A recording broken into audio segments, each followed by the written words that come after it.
વડોદરા શહેરના અકોટા વિસ્તારમાં લક્ઝુરિયસ ગાડીમાં મહેફિલ માણતા નબીરાઓ ઝડપાયા।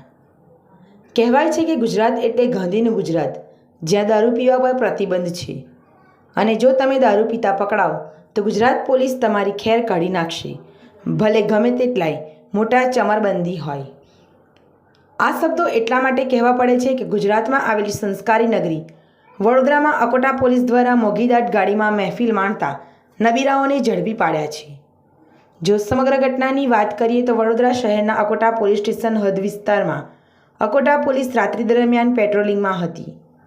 તે સમયે શહેરના ચકલી સર્કલથી નટુભાઈ સર્કલ તરફ જવાના રોડ પર એક ઇનોવા કાર રોડ ઉપર માતેલા સંઢની જેમ વાંકી ચૂકી દિશામાં ચાલતી જોવા મળી હતી, જેને જોતા પોલીસને કાર પર શંકા જતા પોલીસ દ્વારા તે કારને રોકવામાં આવી હતી અને કારની તપાસ કરતાં કારમાં કુલ 4 વ્યક્તિઓ બેઠેલા જોવા મળ્યા હતા અને કારમાંથી ભારતીય બનાવટની વિદેશી દારૂની બોટલો અને આઈસ બોક્સ મળી આવ્યું હતું, જેને લઈને પોલીસે 4 ઈસમો જોડે પૂછપરછ કરતાં કારમાં સવાર 4-5 ઈસમોમાંથી 3 ઈસમો દારૂ પીધેલી હાલતમાં ઝડપાયા હતા, જ્યારે અન્ય એક ઈસમ દારૂ સાથે રાખવા બદલ ઝડપાયો હતો।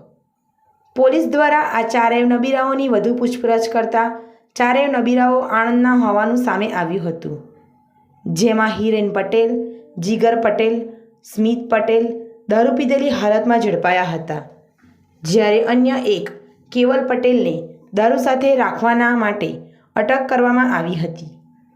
આ નબીરાઓમાં કોઈ આણંદ જિલ્લાના ભાજપ નેતાનો પુત્ર છે, તો કોઈ કરમસદ નગરપાલિકાના પૂર્વ કાઉન્સિલર છે, તો કોઈ કોઓપરેટિવ બેંકના ડિરેક્ટર અને ચેરમેનના પુત્ર હોવાનું સામે આવ્યું હતું। જો કે સમગ્ર ઘટનાને લઈને ભાજપ દ્વારા દારૂબંધીના ખોખલા બણગાર ફૂંકાતા હોય અને તેઓના વગ ધરાવતા નેતાઓના નબીરાઓ કાયદાઓના લીરેલીલા ઉડાડતા હોય તેવું લોકમુખે ચર્ચાએ જોર પકડ્યું છે। જિલ્લા બ્યુરો રિપોર્ટર સદરુ બેલીમ દ્વારા।